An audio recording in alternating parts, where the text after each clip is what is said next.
जालन्याचे आमदार कैलास गोरंट्याल यांना धमकीचा फोन आल्याची माहिती हाती आली। यावेळेला गोरंट्याल यांना एका इंटरनॅशनल कॉलवरून जीवे मारण्याची धमकी दिल्याची प्राथमिक माहिती समोर येते। या प्रकरणी जालना शहरासह परिसरात एकच खळबळ उडाली। काँग्रेस कार्यकर्त्यांनी तात्काळ ही माहिती सदर बाजार पोलिसांना दिली आणि सदर अज्ञात व्यक्तीविरोधात तक्रार दाखल करण्यात आली। या प्रकरणी लवकरात लवकर धमकी देणाऱ्या व्यक्तीचा शोध लावावा अशी मागणी काँग्रेसच्या पदाधिकाऱ्यांनी केली आहे।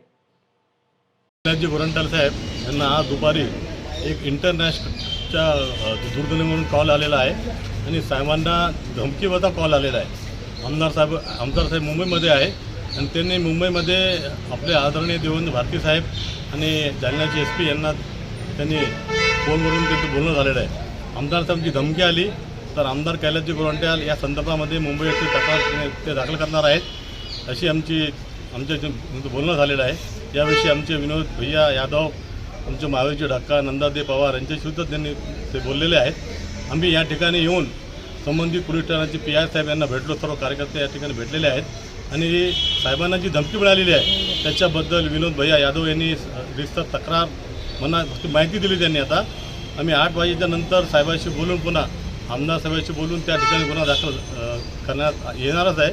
त्या 8 वाजेच्या नंतर मी पुन्हा PI साहेबांची संपर्क साधून जी धमकी आलेली आहे याच्या बाबतीत विचारणा करणार आहोत।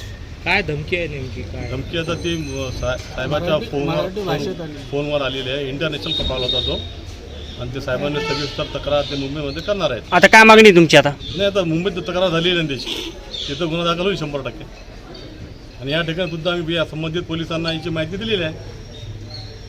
थँक्यू।